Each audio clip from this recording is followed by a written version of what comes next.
It's a very quick one today, guys.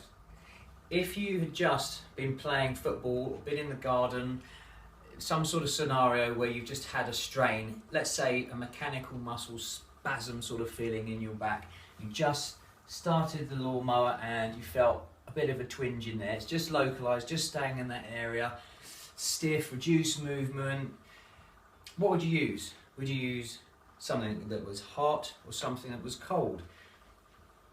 A topical agent, or would you use a heat pack or a cold pack, or go and have a hot bath or have a cold bath? So pause for a moment and think about that.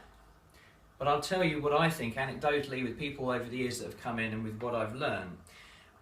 When I've done first aid, it's always been the RISA principle. So ice, rest, ice compression, elevation.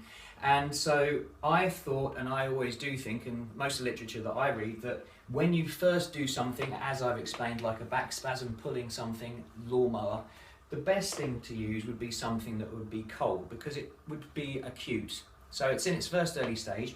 Your body usually has a natural inflammatory response. If you injure yourself or have a spasm like that, and it releases inflammatory mediators to the site where there's trauma, we call trauma.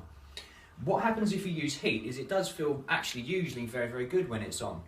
Problem is the blood vessels open out, all of the inflammation floods into the area, and it's like having a football match or 10 football matches with one referee. It's very hard to control it, to marshal it.